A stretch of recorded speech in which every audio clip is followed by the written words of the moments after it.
You're listening to KFWB News Talk 980. My name is Les Brown, Mrs. Mamie Brown's baby boy, and we bring you a positive program from 2 o'clock until 4 o'clock that's designed to create a shift in your thinking and inject some positivity in your day.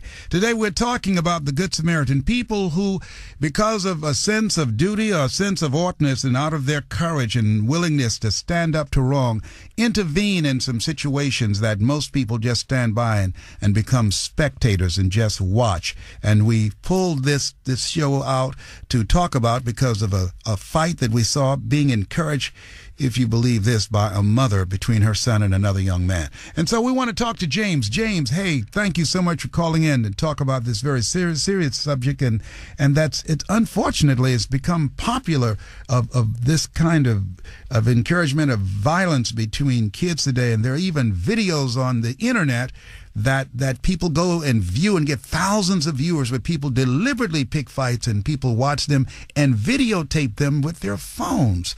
What situation have you been involved in or that you witnessed and you intervened in? I was a construction superintendent, and I had 2 catering trucks show up to my job site. And as a superintendent, you get to pick which catering truck services your site. Yes. And the 2 gentlemen got in a huge fight right there, and I had about 35 guys on the job site, and all of them were just standing there laughing and watching it. And I had literally my right hand on one guy's chest, my left hand on the other guy's chest, pushing them apart because I knew both the gentlemen. I'd used the other one on a previous site. And everyone just sat there watching. And then I did this until finally I saw a knife come out. And then, of course, I kind of backed off. But luckily, nothing went beyond yelling and just threatening each other. But it was sad that no one intervened. You know, when you think about if you had not gotten involved, somebody's life could have been lost, if someone could have been hurt seriously. I want to ask you, what is it about you that caused you to step up and become involved? I don't know. I think possibly I was brought up to respect the law, and I was always brought up to respect authority. And a similar thing happened. I teach traffic school as well, and I had to stop a fight there.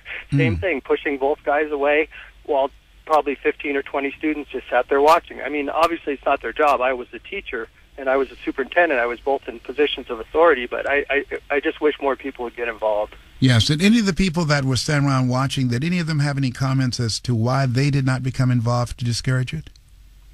No, not really. I didn't really question them. They just seemed more entertained than anything else. Yeah, and I think that what you just said, I think that there's something to the fact that the main part of our culture is watching violence for entertainment purposes, and it has literally desensitized us to a very large degree to the point that we see it as entertainment even when it's real.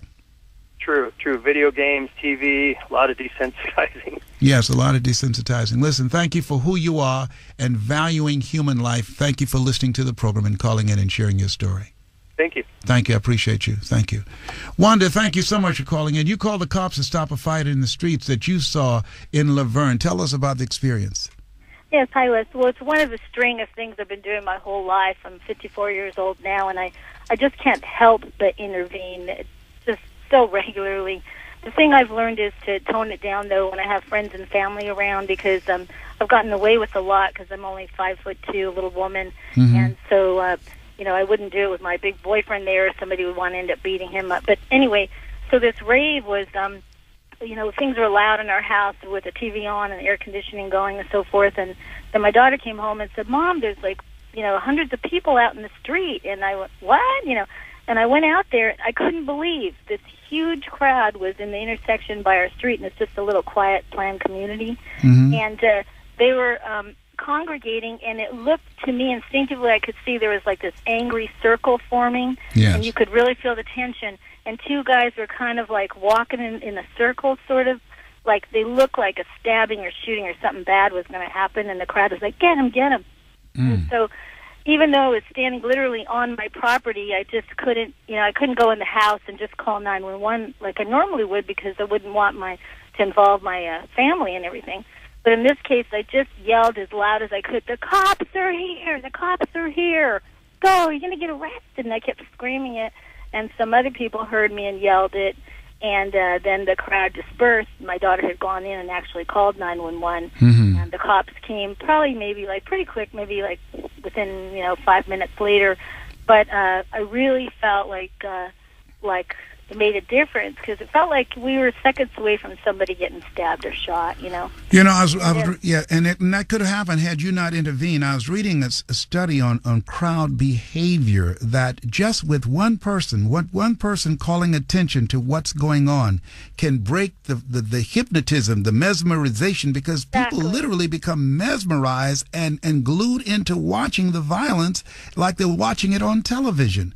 Oh, exactly. Yes. I've seen that happen a few years ago. I was at a nightclub, and I was going back to my car, and the fight had broken out in the parking lot, and one guy knocked another to the ground, and the big guy standing was about to kick the other guy in the head, and you could see it coming, and I just screamed, you know, I'm going to call the police. It was back when I used to say I'm going to call instead of somebody already called.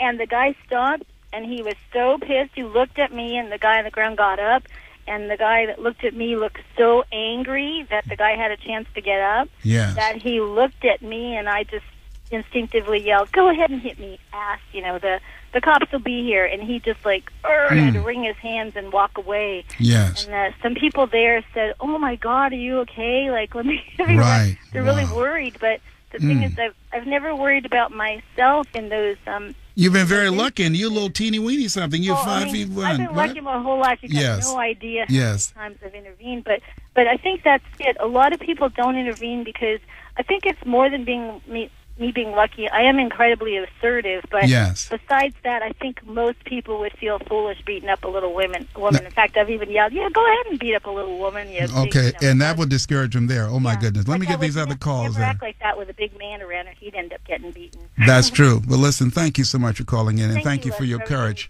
I appreciate you. Thank you so much for calling in.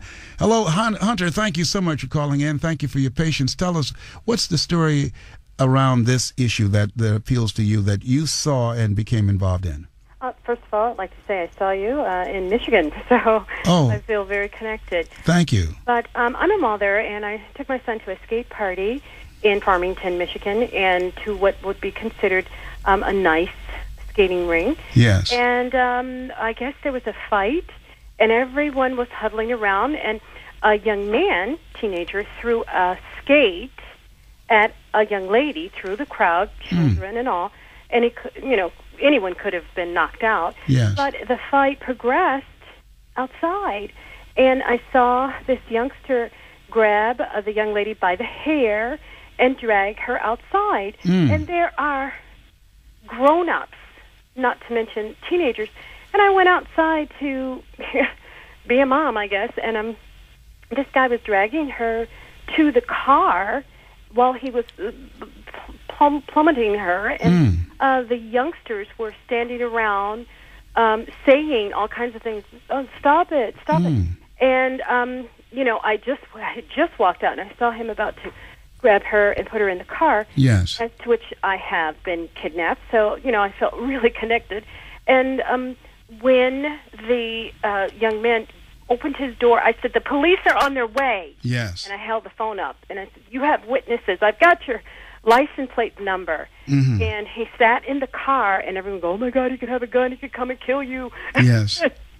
Oh, my God. The adrenaline had kicked in, and, I just stood my ground, and I just thought, well, if he does, there's plenty of witnesses. Now, you were kidnapped yourself? Yeah, I was by an ex who wasn't taking no for an answer. Oh, my God. And I took a little ride in the trunk of a car and realized, it's very roomy. There's lots of air, the things you think about. Oh, my God. Well, I'm glad that you lived to tell the story on both of these. Thank you so much for calling in and sharing your story. Certainly. Thank you. You take care now.